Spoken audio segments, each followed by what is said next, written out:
सबको जय मसीह की। अब मेरी आवाज आ रही है? जी अभी ठीक है। अ, प्रभु यीशु मसीह के नाम से आप सबको आज के बाइबल अध्ययन में स्वागत करते हैं। जैसे कि हमने बाइबल स्टडी स्टार्ट किया था, तो प्रभु के दास लोग हमें सिखा रहे हैं। उसके बीच में जैसे प्रभु के दास लोग अवेलेबल नहीं हो तो उस टाइम में हमारे टीम में से, हमारे लोगों में से कुछ लोग जो ऑलरेडी परमेश्वर के वचन को सीखा है, उनमें से कोई कोई आपको वचन सिखाएंगे।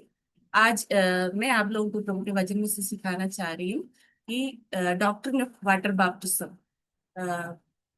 जो बपतिस्मा हम देते हैं, उसका उपदेश हम आज सीखने जा रहे हैं।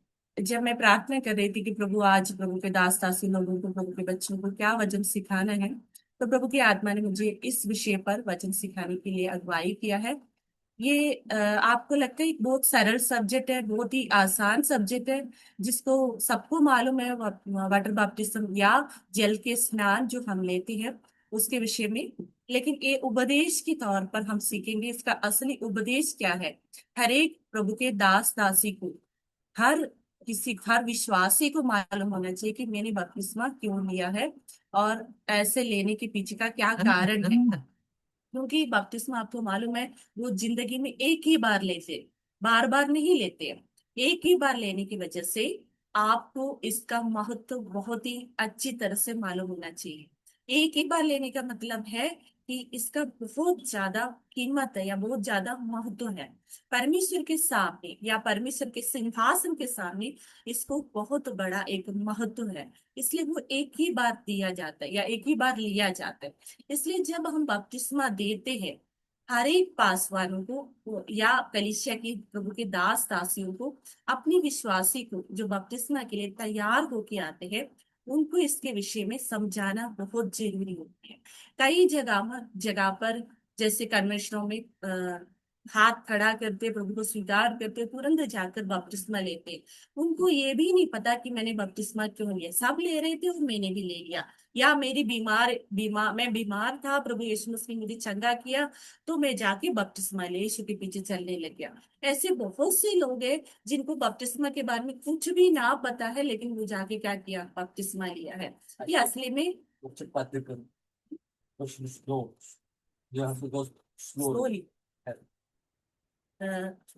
तो हमने क्या करना है कि हर एक को इस वचन को अच्छी तरह से सिखाना है। हमारी कलीसिया में जब कोई आते हैं, बपतिस्मा के लिए तैयार होते हैं, तो हम उनको बिठा करके पर्सनली इस डॉक्ट्रिन जो है वो पूरा उनको सिखाते हैं, ताकि वो व्यक्ति अपने आप में निर्णय ले सके कि मैंने बपतिस्मा लेना है या नहीं। आप बपतिस्मा नहीं भी लिए तो भी यीशु आपको चंगा करेगा। आप बपतिस्मा नहीं भी लिए, आपकी प्रार्थना प्रभु यीशु मसीह सुनेगा। लेकिन बपतिस्मा लेने के बाद आप मुकर गया तो आपके लिए बहुत भारी पड़ेगा, क्योंकि प्रभु यीशु मसीह के पीछे चलने का निर्णय कोई छोटा निर्णय नहीं है। आपकी जिंदगी का एक बहुत बड़ा खास निर्णय है। इसलिए हर एक व्यक्ति को सिखाना बहुत जरूरी है। एक छोटा सा इंसिडेंट बताती हूँ। हमारे एक प्रभु के दास से, वो एक जगह पर प्रचार कर रहे थे। वहां बहुत से लोग आए हुए थे, हजारों हजारों में लोग आए हुए थे। वहां पे प्रभु के दास सिखाया और बपतिस्मा के विषय में भी सिखाया। बाद में क्या हुआ आपको मालूम है? 42 साल प्रभु की सेवकाई में सेवा करने वाले प्रभु के एक दास आगे आके बोला कि मेरा बपतिस्मा सही नहीं था। मैंने यीशु मसीह को अपने जीवन में स्वीकार करने के बगैर मैं जाके बपतिस्मा ले लिया था। देखिए कितना खतरनाक बात है। जब तक अपने जीवन में प्रभु यीशु मसीह नहीं आया, उसके बाद वो व्यक्ति क्या कर रहे हैं, बपतिस्मा भी ले लिया और 42 साल प्रभु की सेवा भी किया है। लेकिन ये बपतिस्मा स्वर्ग में स्वीकार नहीं हुआ है। जब तक हमारी बपतिस्मा स्वर्ग में नहीं स्वीकार होते, हम यहाँ पे जो कुछ भी करते व्यर्थ हो जाता। इसलिए प्रभु के दास दासी लोगों को इस विषय पर खास ध्यान रखना है। आप हर विश्वासी के लिए प्रार्थना कर सकते हैं, हर एक की जरूरतों के लिए। हर व्यक्ति चर्च में, कलीसिया में स्वागत है। हर किसी के लिए प्रार्थना कर सकते हैं, हर किसी के जरूरतों के लिए हम प्रभु यीशु मसीह के सामने रखेंगे। लेकिन बपतिस्मा और पवित्र आत्मा का अभिषेक एक खास विषय है विश्वासी के जीवन। आइए इसलिए हम देखेंगे प्रभु के वचन में से इब्रानियों की पत्री 6 अध्याय उसका पहला आयत हम पढ़ेंगे। इब्रानियों की पत्री 6 अध्याय उसका पहला आयत।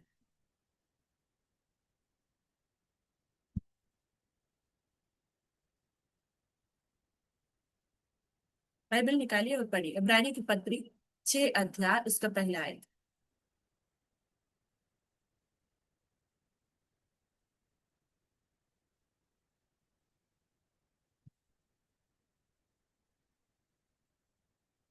ये है बाइबल पढ़ने के लिए, या पढ़ रहे तो म्यूट है, अनम्यूट करके पढ़िए। कृपया करके अपना बाइबल खोल के पढ़िए, कोई भी एक जना। जल्दी पढ़िएगा, जल्दी, इतना टाइम नहीं लगाना है।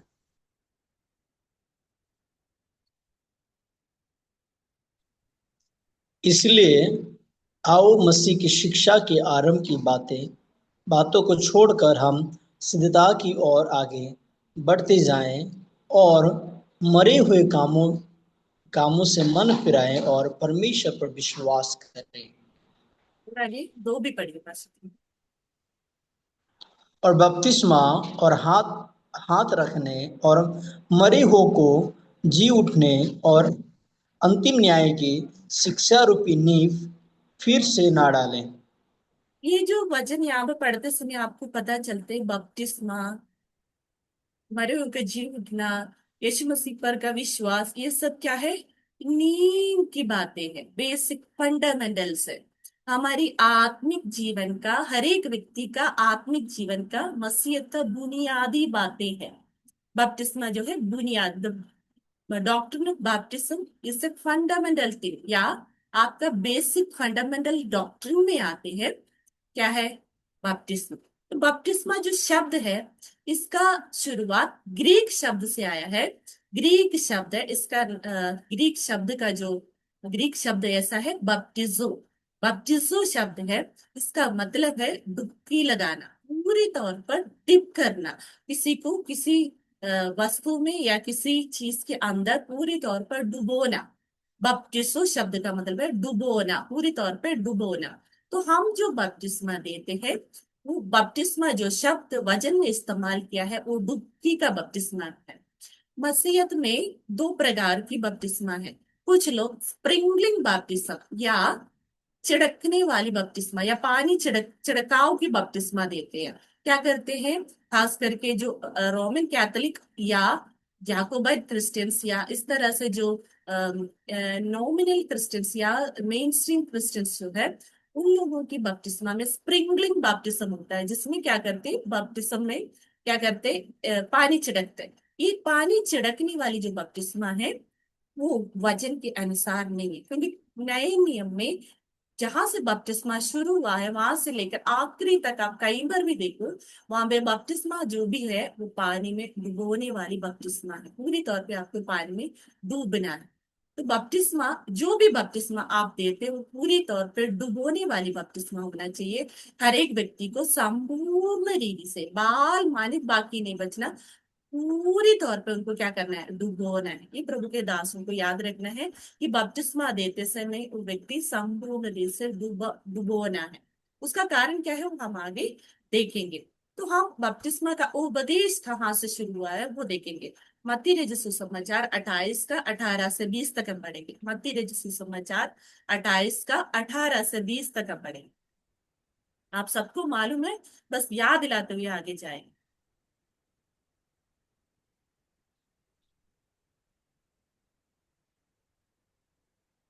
मत्ती रचित सुसमाचार 28 का 18 से 20 तक। यीशु ने उसके पास आकर कहा, स्वर्ग और पृथ्वी का सारा अधिकार मुझे दिया गया है। इसलिए तुम जाओ, सब जातियों के लोगों को चेला बनाओ और उन्हें पिता और पुत्र और पवित्र आत्मा के नाम से बपतिस्मा दो, और उन्हें सब बातें जो मैंने तुम्हें आज्ञा दी है मानना सिखाओ। और आमीन। देखो, मैं जगत के अंत तक सदा तुम्हारे संग हूँ। आमीन। आमीन। Praise the Lord। ये जो वचन देखो, प्रभु यीशु मसीह खुद अपने चेलों के पास आकर कहा है। तो बपतिस्मा का जो उपदेश नए नियम की कलीसिया, जो प्रभु यीशु मसीह का दुल्हन है, उसके लिए देने वाला दूल्हा खुद प्रभु यीशु मसीह ही है। जो कोई प्रभु यीशु मसीह का दुल्हन बनना चाहते हैं, उसको बपतिस्मा लेना होगा। क्यों? क्योंकि प्रभु यीशु मसीह का चेला या उसका दुल्हन बनने का पहला स्टेप क्या है? बपतिस्मा है। तो बपतिस्मा का उपदेश कोई याजक ने नहीं दिया, कोई चेलों ने नहीं दिया, बल्कि हमारा उद्धार करता प्रभु यीशु मसीह ने स्वयं उस उपदेश को कलीसिया को दिया है। तो बपतिस्मा किसके द्वारा स्थापित किया है? प्रभु यीशु मसीह ने अपने मुंह की कमांडमेंट या आज्ञा के द्वारा इसको शुरुआत किया है। लेकिन प्रभु यीशु मसीह स्वयं बपतिस्मा भी लिया था, यूहन्ना बपतिस्मा देने वाला भी बपतिस्मा लिया था। नए नियम की शुरुआत में आपको ये बात मालूम है। लेकिन नए नियम की जो कलीसिया है उसके लिए उपदेश, बपतिस्मा का उपदेश प्रभु यीशु मसीह ने दिया है, आज्ञा दिया। बपतिस्मा यीशु मसीह के द्वारा दिया गया आज्ञा है, पहली बात। दूसरी बात, बपतिस्मा पिता पुत्र पवित्र आत्मा के नाम से होना है। यहाँ पर बहुत से लोग बोलते यीशु के नाम से बपतिस्मा लेते हैं, लेकिन मैं ये मानती हूँ कि जब हम प्रभु यीशु मसीह के पीछे चलने लगते हैं तो हम एक निर्णय लेते हैं कि जो भी प्रभु यीशु मसीह हमसे कहते हैं उसके पूरे का पूरा आज्ञा का मान पालन करने के लिए हम तैयार हो जाते हैं। क्योंकि एदन बगीचा में वही काम हुआ था, आज्ञा ना मानने वाली आत्मा कार्य करने के कारण परमेश्वर की तेजस या महिमा हमसे हट गए थे, हम पापी बन गए थे। उसी काम से हमें रिस्टोर करने के लिए, हमें वापस पुनर्स्थापना करने के लिए प्रभु यीशु मसीह संसार में आया, हमें उसकी संतान बनाने का अनुमति अवकाश दिया या अधिकार दिया, जिसके द्वारा हम उसके संतान हो रहे। तो हमें जैसे प्रभु यीशु मसीह ने हमसे कहा है उसको वैसा ही पालन करना है। उसमें किसी आर्गुमेंट की जरूरत नहीं है, उसमें कोई वाद विवाद की जरूरत की कोई काम नहीं। प्रभु यीशु मसीह ने कहा तुम जाओ पिता पुत्र पवित्र आत्मा के नाम से बपतिस्मा दो। तो जो भी बपतिस्मा आप दोगे आपको शंका करने की कोई जरूरत नहीं। यीशु ने कहा पिता पुत्र पवित्र आत्मा के नाम से बपतिस्मा दो, तो आपने जो भी बपतिस्मा लेना है पिता पुत्र पवित्र आत्मा के नाम से होना है, और वो ही होना है कि आप देते समय में भी पिता पुत्र पवित्र आत्मा के नाम से होना है। और यीशु मसीह ने कहा चेला बनाओ और उनको क्या करो, सारी बातें सिखाओ। यहाँ पे हिंदी में लास्ट में लिखा है सिखाओ, लेकिन इंग्लिश में या बाकी भाषा में हम देखें तो वो पहले उनको सिखाओ फिर बपतिस्मा दो। ये भी बहुत जरूरी है। आपने उनको यीशु मसीह की बातों को सिखाना है, फिर उनको बपतिस्मा देना है। ये नहीं कि पहले आ गया जाके बपतिस्मा ले लिया। तो बपतिस्मा यीशु का आज्ञा है, पिता पुत्र पवित्र आत्मा के नाम से होना है। उनको बपतिस्मा का उपदेश और यीशु के चेले बनने के विषय में आपने सिखाना है। उसके बाद उनको बपतिस्मा देकर यीशु का चेला बनाने का पहला पहला जो स्टेप है वो आपने, पहला सीढ़ी जो है उनको उसके लिए अवसर देना है। मरकुस की सुसमाचार उसका 16 का 15-16 पढ़े। मरकुस का सुसमाचार 16 का 15-16 जल्दी जल्दी पढ़ेंगे तो जल्दी जल्दी हो जाएगा, नहीं तो टाइम लगेगा।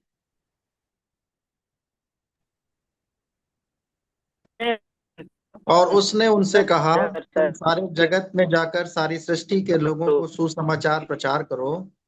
जो विश्वास करे और बपतिस्मा ले उसी का उद्धार होगा, आमीन परंतु जो विश्वास ना करेगा वह दोषी ठहराया जाएगा। आमीन आमीन। सबसे महत्वपूर्ण बात है, जो विश्वास करेगा उनको क्या करना है, बपतिस्मा देना है। हर किसी को बपतिस्मा नहीं देना। विश्वास के द्वारा एक नया जन्म जब तक एक व्यक्ति के अंदर नहीं आते तब तक उसको बपतिस्मा नहीं देना, क्योंकि ये बपतिस्मा जो है विश्वास का बपतिस्मा है। तो विश्वास करने वालों को ही आपने बपतिस्मा देना। अब आप विश्वास क्या करेंगे, उससे पहले लिखा है सुसमाचार सुनाओ। सुसमाचार क्या है? सुसमाचार ये है कि प्रभु यीशु मसीह जो सर्वशक्तिमान परमेश्वर था वो मनुष्य बनकर आया, हमारे पापों के लिए, हमारे लिए मारा गया, हमारे सारे पापों को अपने ऊपर उठाकर क्रूस पर चढ़ गया और उसने सारी पीड़ाओं को सह लिया, शरीर में, प्राण में और आत्मा में हमारे लिए कष्ट सहा, और उसके बाद अपने आप को हमारे लिए कुर्बान देकर वो तीसरे दिन मुर्दों में से जी उठा, और उसके द्वारा उसका जो कोई उसका नाम लेंगे, प्रभु का नाम लेंगे, उसका उद्धार होगा। दिस इज कॉल्ड सुसमाचार। इसको कहते हैं सुसमाचार। आपका सुसमाचार ये नहीं होना यीशु पर विश्वास करो और वो बीमार चंगे हो जाएंगे, यीशु पर विश्वास करो तो आपका कर्जा उतर जाएगा, यीशु पर विश्वास करो तो आपको बच्चा नहीं है तो संतान नहीं तो संतान हो जाएगा। यीशु पर विश्वास करो तो आपका अंदर दुष्ट आत्मा है, तो वो दुष्ट आत्मा निकाल दिया जाएगा। नहीं, ये सब चीजें यीशु के नाम से होते हैं, लेकिन एक व्यक्ति का उद्धार होना है, उसकी आत्मा में जो पाप का कब्जा है वो टूटना है, तो वो व्यक्ति को विश्वास करना है इतनी बातों पर जो यीशु मसीह ने हमारे लिए किया है। मिनिमम इतना विश्वास करने के बगैर किसी का उद्धार नहीं हो सकता। तो विश्वास के द्वारा वचन का बीज एक व्यक्ति के हृदय में डालना है, तभी उसका उद्धार होता है। उस व्यक्ति का क्या करना है? बपतिस्मा देना है। और जो विश्वास नहीं करेंगे क्या किया जाएगा? वो दोषी ठहराया जाएगा। क्यों? क्योंकि आधे अब जो मसीह यीशु में है उन पर कोई दंड की आज्ञा नहीं। दंड की आज्ञा इसलिए नहीं क्योंकि उनका दंड किसने ले लिया? यीशु मसीह ने ले लिया। अब हमें क्या ये मालूम है कि प्रभु यीशु मसीह ने मेरे सारे अपराधों को अपने ऊपर उठा लिया? इसको विश्वास करके एक व्यक्ति कहता है कि प्रभु मैं पापी हूँ, मुझे एक उद्धारकर्ता की जरूरत है, तू मुझे उद्धार दे, मैं तेरे कदमों में आया हूँ, मुझे बचाओ। जब एक व्यक्ति के अंदर से ये रोना निकलता है तब उसका उद्धार होता है। क्यों? पवित्र आत्मा उसको घायल करके उनकी जीवन में बदलाहट लाते। वो ही एक असली मसीह व्यक्ति है जो यीशु का संतान है या परमेश्वर का संतान है। आगे हम पढ़ेंगे रोमी की पत्री 6 का 1 से 6 तक। रोमी की पत्री 6 का 1 से 6 तक।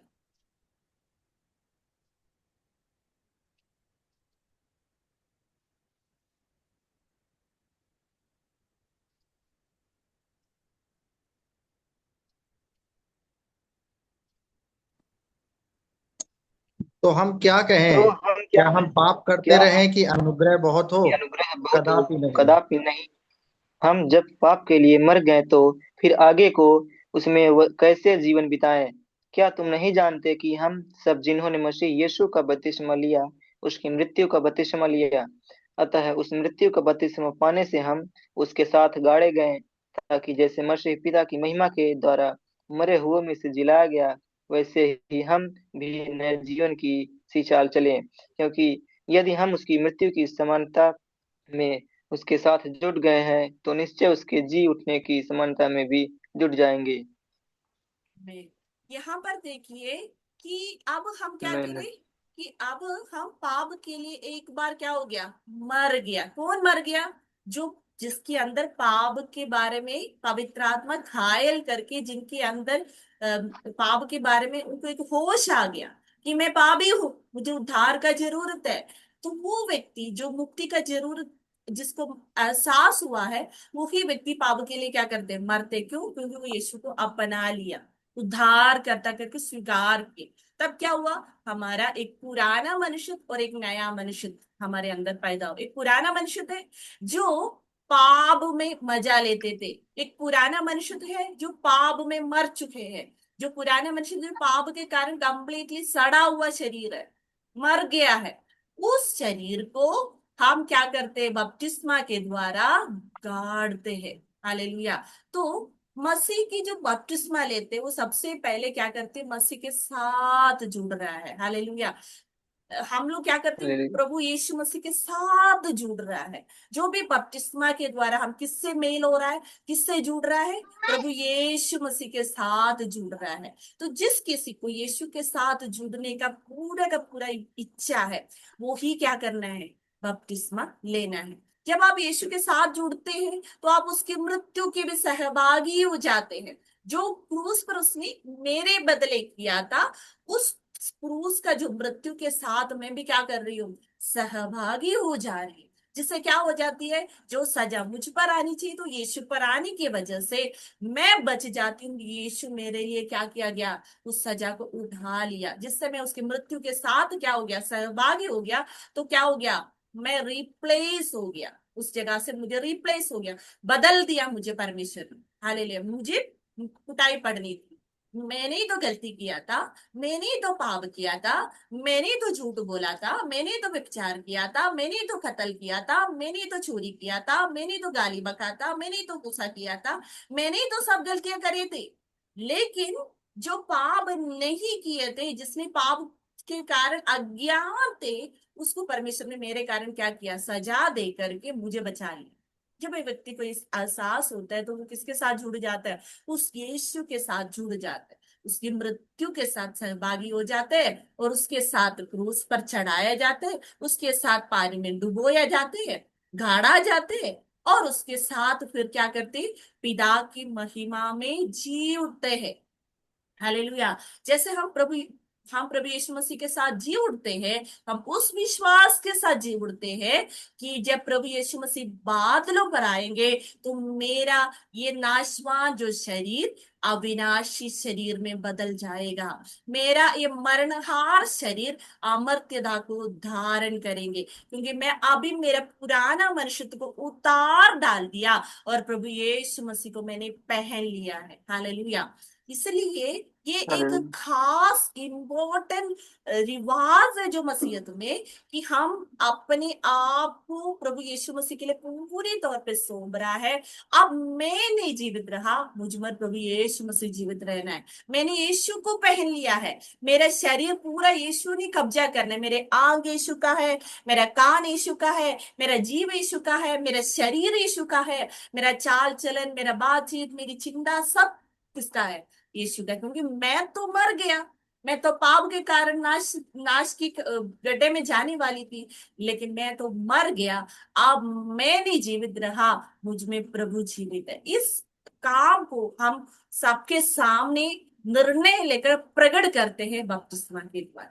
हालेलुया। इसलिए इस विषय को हर एक को मालूम होना चाहिए। मैं पुराने मनुष्य को उतार करके एक नया मनुष्य को या प्रभु यीशु मसीह को पहन लिया। अब मैं मसीह के साथ जुड़ गया, किसी ऑर्गेनाइजेशन के साथ नहीं जुड़ते, किसी भी ऑर्गेनाइजेशन के साथ नहीं जुड़ रहा है आप, किसी संसद सत्संग के साथ नहीं जुड़ रहे, आप कोई संगठन के साथ नहीं जुड़ रहे, आप सर्वशक्तिमान परमेश्वर के साथ जुड़ रहे हैं। इसके कारण आप क्या बन जाते हैं? एफएससी की पत्री 2:19 पढ़िए। एफएससी की पत्री 2:19।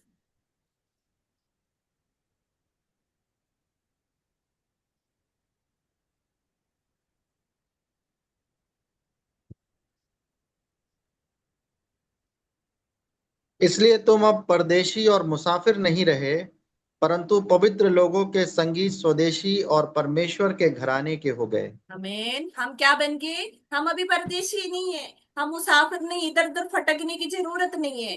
पवित्र लोगों की क्या बन गया? संगी, वारिस बन गया। क्यों सब वारिस बन गया? क्योंकि हम परमेश्वर के घराने के हो गए, परमेश्वर के फैमिली के हैं, उसके घराने के हो गए। सृष्टिकर्ता परमेश्वर के घराने के। अब हमारी सृष्टिकर्ता हमारा स्वर्गीय पिता बन गया, वो हमारा स्वर्गीय पिता है। अब हमें पूरा अधिकार है कि हम उसको अब्बा पिता करके पुकारेंगे। क्यों? क्योंकि हम उसके संतान बन गए। कैसे संतान बन गए? उसके साथ हम जुड़ गए हैं, उसको हमने पहन लिया है, उसको हमने अपना लिया है, हम उसके संतान बन गए। अब हम उसके घराने हैं। पढ़ेंगे गलातियों की पत्री 3:27 से 29 तक। गलातियों की पत्री 3:27 से 29 तक।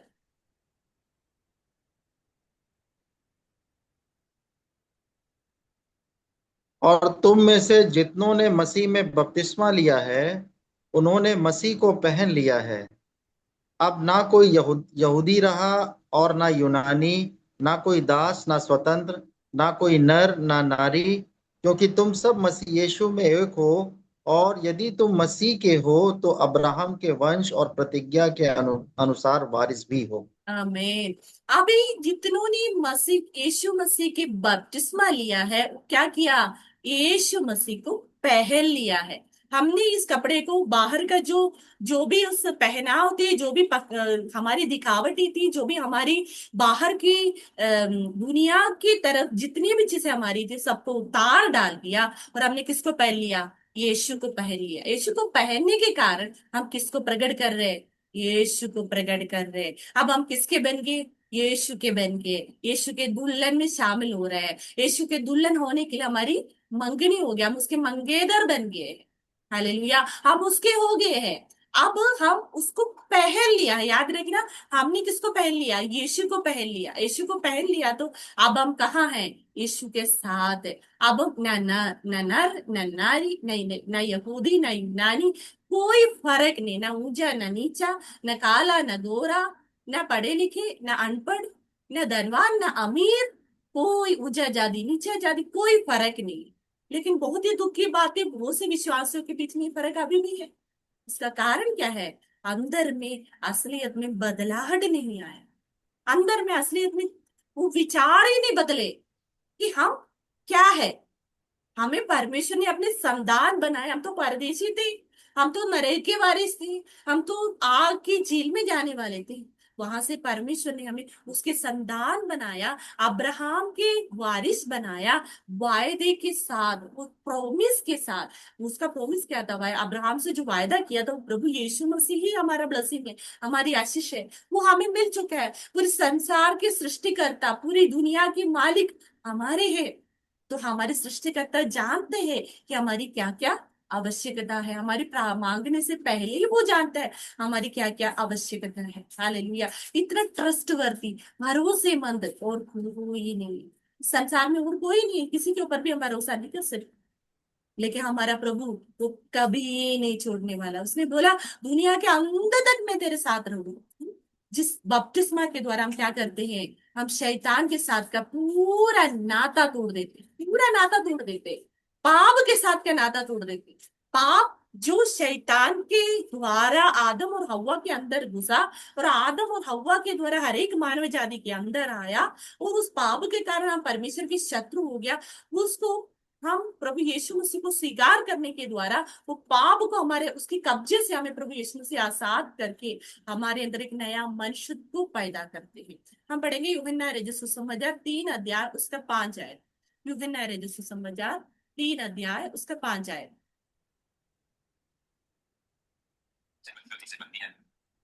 यूहन्ना रचित सुसमाचार 3 अध्याय उसका 5 आयत। यीशु ने उत्तर दिया, मैं तुमसे सच सच कहता हूँ, जब तक कोई मनुष्य जल और आत्मा से न जन्मे तो वह परमेश्वर के राज्य में प्रवेश नहीं कर सकता। हालेलुया। हमें 3 भी पढ़िए, 3 का 3 भी। यीशु ने उसको उत्तर दिया, 3 का 3 ना। जी जी। यीशु ने उसको उत्तर दिया, मैं तुझसे सच कहता हूँ कि यदि कोई नए सिरे से न जन्मे तो परमेश्वर का राज्य देख नहीं सकता। हमें यहाँ पर 2 बातें। हमें अगर कोई नए सिरे से ना जन्मे तो परमेश्वर का राज्य देख नहीं सकता। अगर कोई आत्मा और जल से ना जन्मे तो परमेश्वर के राज्य में प्रवेश नहीं कर सकता। 2 बात है। सबसे पहले आपको क्या करना है? नए सिरे से जन्म लेना है, नया जन्म पाना है। जो नया जन्म पाएंगे वही नया बपतिस्मा, पानी और आत्मा से जन्म लेना है। मतलब क्या है कि आपको सबसे पहले नया जन्म होना चाहिए। नए जन्म कैसे होते हैं? जो पाप के कारण हमारे अंदर जो मृत्यु है वो हमसे हटाकर हम क्या करते हैं? एक बार पढ़े, पहले पत्रुस 1:23 पढ़ेंगे। पहला पत्रुस 1:23।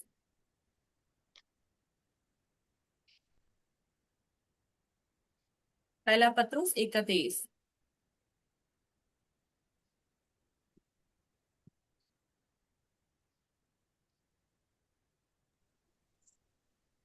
क्योंकि तुमने नाशवान नहीं पर अविनाशी बीज से परमेश्वर के जीवते और सदा ठहरने वाले वचन के द्वारा नया जन्म पाया है।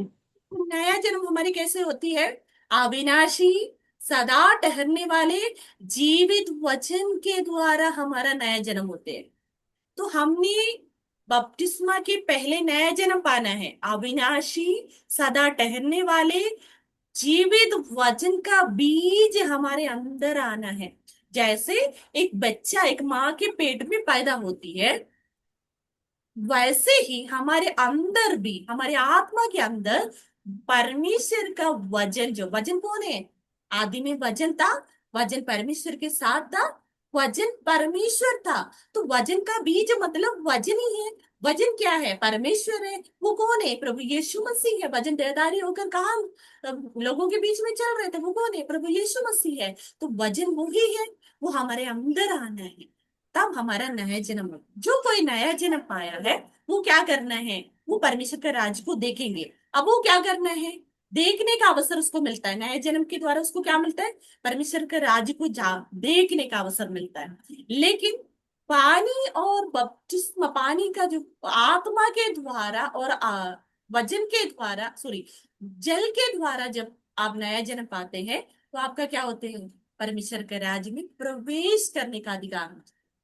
अब एक जगह जाते हैं, मान लो कि हम किसी ऑडिटोरियम में जा रहे हैं, उस ऑडिटोरियम में जाके ऑडिटोरियम देखना एक अनुभव होता है। हाँ, ये ऑडिटोरियम देख लिया, हाँ अच्छा लगा, देख के आ गया, तो वो क्या होता है, उसको हमने देख लिया है। अब उस ऑडिटोरियम के अंदर प्रवेश करना है, वहां पे कोई फंक्शन चल रहा है, उसमें प्रवेश करना है, तो क्या तो हम, या तो हमें इनविटेशन होना चाहिए, या तो हमारे पास पास होना चाहिए, या किसी रीति से हमें एंट्री मिलना चाहिए, है ना। तो इसी प्रकार परमेश्वर के राज्य को देखना एक अलग अनुभव होता है, और परमेश्वर के राज्य में प्रवेश करना दूसरा अनुभव होता है। तो आप बपतिस्मा के द्वारा परमेश्वर के राज्य में प्रवेश करने का अधिकार पाते हैं। उसके बाद एक और अनुभव है, परमेश्वर के राज्य की अवकाशी बनना है। हालेलुया। तो परमेश्वर के राज्य को देखना एक अनुभव होता है, परमेश्वर के राज्य में प्रवेश करना दूसरा अनुभव होता है। उसमें प्रवेश करने के बाद उसको अवकाशी बनना, उसकी हकदार बनना, वो दूसरा अनुभव। उसके लिए आपको कीमत चुकाना होगा, उसके लिए आपको बहुत ही बड़ा कीमत देना होगा, तभी आपको वो अवकाशी बन सकते हैं। उसकी सारे कष्टों में सहभागी जब होते हैं तो हम उसके साथ अवकाशी भी बन जाते हैं। तो प्रभु यीशु मसीह हमें संगी वारिस बना देते, उसमें हकदार बनाते, लेकिन उसको हमने अब बनाना है बपतिस्मा के द्वारा। उसके घर में या उसके घराने में या उसके राज्य में प्रवेश करने का अधिकार हमें मिलते हैं।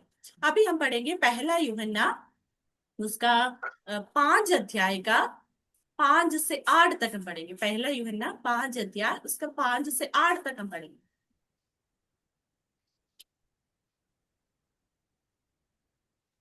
संसार पर जय पाने वाला कौन है? केवल वह जिसका यह विश्वास है कि यीशु परमेश्वर का पुत्र है।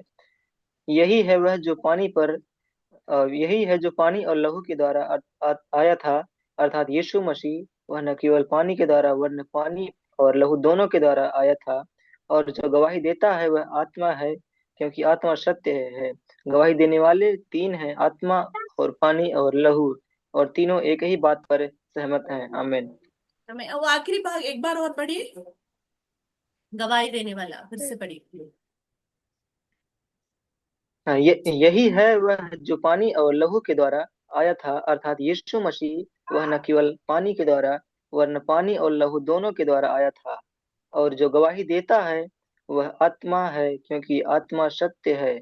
गवाही देने वाले तीन हैं, आत्मा और पानी और लहू, और तीनों एक ही बात पर सहमत हैं। आमीन। में यहाँ पर गवाही देने वाला तीन है। यहाँ पे अगर असलियत में आप इंग्लिश बाइबल देखेंगे तो वहां पे दो प्रकार की गवाही, स्वर्ग में गवाही देने वाले तीन है, और एक धरती में गवाही देने वाले तीन है। लेकिन हम यहाँ पे हम वैसे भी देख लेंगे तो वहां पे लिखा है कि गवाही देने वाले तीन है। एक क्या क्या है, एक आत्मा है, और एक, पढ़िए क्या क्या है, लहू है, आत्मा है, आत्मा है। और पानी है ना। तीन चीज है गवाही स्वर्ग में हमारे लिए गवाही देने के लिए। तीन चीज है, क्या क्या है। 1 मिनट है, किसी के पास इंग्लिश बाइबल है?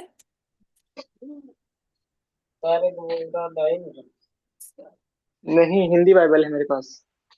तो वहां पर एक्चुअली दो है, एक स्वर्ग में गवाही देने वाले हैं, और पृथ्वी में पृथ्वी से गवाही देने वाले हैं। वो तीन है।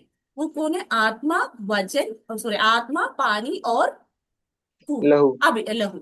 अभी ये तीन कौन कौन है? आत्मा हमारी आत्मा तो नहीं है। हम जब स्वर्ग सिंहासन के सामने जाकर जब खड़े हो जाते, हमारे लिए गवाही देने के लिए पवित्र आत्मा आते हैं। पवित्र आत्मा क्या बोलते हैं? पिता के सामने या सिंहासन के सामने आकर हमारे लिए गवाही देते हैं कि प्रभु, क्या पिता, ये कौन है? ये पिता, पुत्र, पवित्र आत्मा एक ही है, लेकिन हमारे लिए साथ रहने के लिए परमेश्वर ने किसको दिया?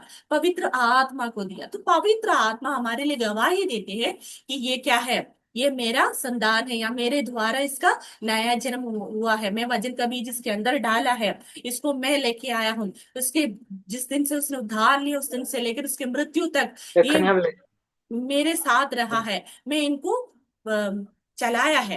तो वो गवाही देने वाला कौन है? पवित्र आत्मा है। दूसरा कौन है? लहू है। लहू किसका है? प्रभु यीशु मसीह का लहू हमारे लिए गवाही के लिए खड़े हो जाते हैं। इसके सारे पापों को मैंने धोया है। इसने जितनी भी गलती किया है, हर एक गलती को मैंने धो दिया है संपूर्ण रूप से। प्रभु यीशु मसीह के लहू के द्वारा शुद्ध है। कौन बोलेगा? यीशु का लहू हमारे लिए गवाही देंगे। और पानी जिसमें हमने बपतिस्मा लिया है, वो पानी हमारे लिए खड़े होंगे। पानी कहेंगे कि इसने अपने पुराने मनुष्य को मुझ पर दफना दिया है। संपूर्ण रूप से इसने क्या किया? अपने आप को उस पानी में डुबोया है। उसने पुराने मनुष्य को उतार डाला है और नए मनुष्य को पहन लिया है। तो ये हमारे लिए गवाही के लिए तीनों वहां पे खड़े होंगे। तो बपतिस्मा इसलिए इतना महत्वपूर्ण है। स्वर्ग सिंहासन में हमारी बपतिस्मा एक्सेप्ट होना है, क्योंकि हम एक मामूली काम नहीं कर रहे। हमारे उद्धार का एक मूल या एक इम्पोर्टेंट काम है। म्यूट करके रखिए, आप कोई भी अनम्यूट ना करें। तो आपने क्या करना है? हमारे लिए बहुत ही प्लीज म्यूट करिए, फोन ही अनम्यूट करके रखा है। हमें हालेलुया। तो हमने क्या करना है? हमने इस बात को अच्छी तरह से हर एक विश्वासी को सिखाना है। ये सब चीजें जान करके उन्हें क्या क्या करना है? पानी में लेके जाना है। ऐसे नहीं जाना है। ऐसे जाओगे वो सिर्फ एक नहाना हो गया। पानी में गया, आपने उनको नहला दिया, सिर पे हाथ रखा, वो अलग बात है, लेकिन वो आपने सिर्फ उसको डुबकी लगाया। प्रॉब्लम कहाँ आती है? हर एक आत्मा के लिए इब्रानियों की पत्री हमें सिखाते, प्रभु के दासों को हर एक आत्मा के लिए क्या करना है? लेखा देना है। प्रभु के सामने लेखा देना है। तो वो पाप के लिए मरा नहीं, पाप के लिए दुनिया के लिए मरा नहीं, पाप में जिंदगी बिता रहे, अभी भी मरा नहीं। आपने उनको क्या कर दिया? दफनाने की कोशिश किया। क्या होगा? वो फिर से उठ के खड़ा हो जाएगा। इसलिए जो पाप के लिए मरते हैं, अपने आप को समर्पण करते हैं, यीशु के पीछे चलने का पूरा निर्णय लेते हैं, पाप की जिंदगी को छोड़ते हैं, जो अपने मन फिराव करते हैं, जो सच में तौबा किया है, जिसके अंदर सच में पाप का एहसास आया है, उसी को ले जा करके क्या करना है? बपतिस्मा देना है। इसका मतलब ही नहीं, ये नहीं कि उसको पूरा पवित्र करके बपतिस्मा देने जाना। पवित्र करने का काम पवित्र आत्मा है। हाले बहुत से लोग सोचते हैं जो शुद्ध हो गया, जो संपूर्ण रूप से पवित्र होगा, उसको पवित्र आत्मा मिलता है। नहीं, नहीं। पवित्र आत्मा उनको मिलता है जो पवित्र होना चाहते हैं। हालेलुया। जो इच्छा करते हैं, जो प्रभु यीशु मसीह के तू जैसे बनना चाहते हैं, उसके समानता में बदलना चाहते हैं, उसके अंश अंश करके उसके स्वरूप में बदलना चाहते हैं, उसके लिए पवित्र आत्मा आते हैं। हालेलुया। हमारे स्वभाव में बहुत से मानुषिक स्वभाव है जो अभी भी बदला नहीं है, लेकिन जो व्यक्ति असली में उद्धार पाया है, उसके अंदर खास करके चार गुण होते हैं। सबसे पहला, वो पाप से नफरत करेगा। वो पाप के साथ किसी रीति से समझौता नहीं करेगा। अरे उसने झूठ बोल दिया तो क्या हो गया, किसी वजह से बोल दिया, तो ऐसा नहीं कहेगी। झूठ झूठी है। हालेलुया। कॉम्प्रोमाइज नहीं करते पाप के साथ। कॉम्प्रोमाइज क्यों नहीं करते? क्योंकि उनके अंदर वजन का बीज आया। वजन का बीज परमेश्वर है। तो वो उनके अंदर एक आग है जो विवेक कहते हैं। वो विवेक उनका क्लियर हो गया, साफ हो गया, जिससे वो विवेक की आंखों से जब देखते हैं, उनको मालूम चलते हैं परमेश्वर पाप को कैसे देखते हैं, कितना नफरत करते हैं पाप से, उसको मालूम चलता है। खुद के पापों को देखकर उसके अंदर एक घृणा आ जाती है। ये मैंने कितना बड़ा पाप, मैं कितना बड़ा पापी हूँ, मैं परमेश्वर के सामने जाने के लिए मैं योग्य नहीं हूँ, फिर भी परमेश्वर ने मुझे प्रेम किया है, फिर भी परमेश्वर ने मुझे अपना लिया है। वो चिंता उसको उसके प्रेम से बांध जाते हैं। तो वो क्या करते हैं? जैसे रोमी के पत्र में लिखा, वो कहते हैं कि क्या मृत्यु, क्या पीड़ाएं, क्या कष्ट, कुछ भी मुझे मसीह के प्रेम से अलग नहीं कर, क्यों नहीं कर सकता? क्योंकि मुझे इतना बड़ा पापी को परमेश्वर ने क्या किया? प्रेम किया है। हालेलुया। इसलिए स्वर्ग में हमारे लिए गवाही देने के लिए हमने जिस पानी में बपतिस्मा लिया, वो पानी खड़ा होगा। क्यों? परमेश्वर न्याय के सिंहासन के सामने धरती को भी और आसमान को भी पुकारता है, उनसे गवाही लेता है। हालेलुया। क्योंकि वो पार्शियलिटी नहीं करता। हम जाते तो हम पार्शियलिटी करते हैं, लेकिन परमेश्वर अपनी सृष्टि से पूछेंगे कि हमारे लिए गवाही के लिए खड़ा करते हैं। हालेलुया। इसलिए पानी जिसमें आपने बपतिस्मा लिया, वो पानी आपके लिए बपतिस्मा की गवाही के लिए वहां खड़े होंगे। होना है तो आपका बपतिस्मा असलियत में होना चाहिए। और एक और वचन पढ़ेंगे, इफिसियों की पत्री 2:6 पढ़ेंगे। इफिसियों की पत्री 2:6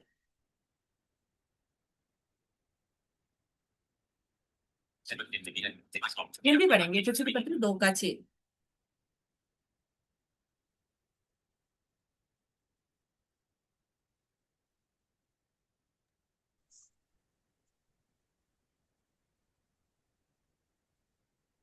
मैम इफिसियो 2:6। जी जी। और मसीह यीशु में उसके साथ उठाया और मसीह यीशु में उसके साथ उठाया और स्वर्गीय स्थानों में उसके साथ बैठाया। आमीन।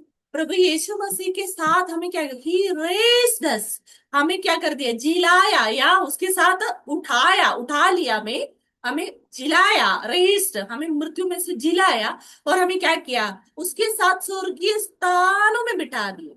हम बपतिस्मा के द्वारा क्या किया जाते हैं, उसके साथ गाड़ा जाते हैं, या उसके साथ उसके मृत्यु में सहभागी होकर हम उसके साथ गाड़ा जाते हैं पानी में, और उसके साथ, उसी के साथ हम जीवने की सामर्थ्य से जिलाया जाते, और हम स्वर्गीय स्थानों में बिठाते। अब हम कहाँ पे रहते हैं, स्वर्गीय स्थानों में। वहां का सड़क कैसे है, सोने से बनी सड़क, सुच कांच के समान है, सुंदरता उसकी है वर्णन से अपार। आपने सुना है गाना, सोने से बनी सड़क सुच कांच के समान है। जहां हमें उठा के बिठाया है, वहां का सड़क कैसे है, सोने से बनी हुई। हालेलुया। सोने से बनी हुई सड़क में जब हम बैठते हैं या चलते हैं, तो क्या हम उस सोने को उठा के अपने कानों में, अपने आंखों में, अपने नाक में, अपने शरीर में पहन सकते हैं? नहीं पहन सकते। क्यों?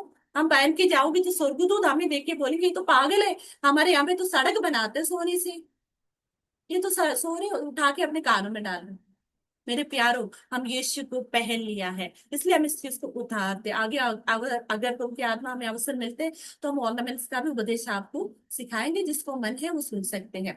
लेकिन मैं आपको ये बताना चाहती हूँ, बपतिस्मा जब भी आप किसी को देते हैं, संपूर्ण रीति से उनको सिखाना है, क्योंकि आपको उसका लेखा देने है। हालेलुया। एक परमेश्वर के साथ खेलना नहीं, धोखा नहीं खाना। परमेश्वर तटों में नहीं उठाए जाते। जो आस्य सो सोयूरी, जो आप वो जो बोएगा वही काटेगा। हालेलुया। इसलिए बहुत ही ध्यान से देना है, लेकर हमने देना है। हालेलुया। सिखाकर, उनको बताकर, उनको समझाकर आपने बपतिस्मा दे दिया, उसके बाद वो व्यक्ति का सो इच्छा है उस पर चलना है या नहीं। हालेलुया। क्योंकि परमेश्वर ने हर एक को उसका सो इच्छा दिया है। किसी को कंपल्सरी नहीं है, किसी को जबरदस्ती नहीं है, किसी के शादी के लिए नहीं बपतिस्मा देना, किसी की किसी और काम के लिए बपतिस्मा नहीं देना। जो भी आपका कलीसिया के द्वारा आपको करके दे सकते, हर एक काम जो भी आएगा उनको करके दो, लेकिन बपतिस्मा का काम आपने प्रार्थना के साथ, उपवास के साथ, उनके साथ बैठ करके, उनको वचन सिखा करके ही बपतिस्मा देना। क्योंकि मेरे प्यारों, नया जन्म उनके अंदर नहीं आया तो आप उनके लिए कर्जदार बनेंगे। हालेलुया। आपको दो तीन एग्जाम्पल भी बता दूं। प्रभु यीशु मसीह का बपतिस्मा आपको मालूम है, कोई पाप नहीं किया था, सबसे बड़ा महायाजक था, सबसे बड़ा था, सारी सृष्टि का मालिक था, फिर भी उसने परमेश्वर की आज्ञा को पालन किया। वो यूहन्ना बपतिस्मा देने से ये कहता है, बपतिस्मा देने वाले से कहता है कि ऐसे तुम परमेश्वर की सारी धार्मिकता को पूरा करो। तो यीशु मसीह ने अपने आप को नम्र करके बपतिस्मा ले लिया। यीशु मसीह के मरने के बाद चेलों ने जब प्रचार किया, तो 3,000 लोग एक साथ उस वचन को सुन करके घायल होकर वो पूछने लगा, अब हम उद्धार पाने के लिए हम क्या करें? तो वो पौलुस पतरस कहने लगा कि जो कोई प्रभु का नाम पुकारेगा उसका उद्धार हो जाएगा। जितनों ने उद्धार पाया वो सब उसी समय बपतिस्मा लेकर कलीसिया के भाग बन गया। उसके बाद हम देखते हैं, एक खोजा है, वो आ रहा था रथ में, फिलिप्पुस उसके साथ चलते हैं। तो वो भी क्या कर रहे थे, वचन पढ़ रहे थे, उसको समझ ही नहीं आ रहा था। फिलिप्पुस उसको सिखाया। उसके बाद जब उसको पता चला कि बपतिस्मा की खासियत क्या है, बपतिस्मा की जरूरत क्या है, तो उसने तुरंत क्या किया, ये तो रहा पानी, अब बपतिस्मा के लिए हमें कौन रोकता है करके वो भी तुरंत क्या किया, बपतिस्मा ले लिया। बपतिस्मा ढीला करने का कोई काम भी नहीं है। ऐसा नहीं है कि आप उनको सिखा सिखा के सालों सालों तक बिठा के रखे और उन्होंने बपतिस्मा देने का अवसर ना मिले और संसार छोड़ के चले गया, वो ऐसा भी नहीं होना। उनको सिखाना है, उनको समझाना है, उसके बाद उनकी इच्छा पर छोड़ना है, और उन व्यक्ति को बपतिस्मा के लिए तैयार भी करना है। तो बपतिस्मा के लिए कोई व्यक्ति संपूर्ण से तैयार है, तो तुरंत, रात नहीं देखना, दिन नहीं देखना, तुरंत उनको बपतिस्मा दे देना है। हालेलुया। उसके बाद हम देखते हैं जेलर के बारे में, जो पौलुस और सिलास को बंदी करके रखे हुए थे। तो वहां पर जब वो लोग आराधना कर रहे थे, उनके सारे जंजीरें टूट गए थे। तो वहां पर वो लोग भी, ये उधर भी वो पूछता है कि उद्धार पाने के लिए मैं क्या करूं। वहां पर प्रभु प्रभु के दास लोग कहते हैं, प्रभु यीशु मसीह पर तुम विश्वास करो, तुम और तुम्हारे घराने उद्धार पाएंगे। तुरंत उन लोग भी क्या किया, यीशु को अपना लिया, यीशु को कबूल किया और बपतिस्मा ले लिया। ये सारे कुछ एग्जाम्पल्स है जो वजन से हमें मालूम चलते हैं। तो बपतिस्मा का उपदेश का बेसिक फंडामेंटल्स इतना तो आपने, जो विश्वासी है उनको सिखाना बहुत जरूरी है। मैं विश्वास करती हूँ आप सबको इस वचन के द्वारा प्रभु आशीष करे, आपको समझ में आ गया होगा। कोई भी डाउट है तो आप पूछ सकते हैं। प्रभु आप सबको आशीष दे। Praise the Lord.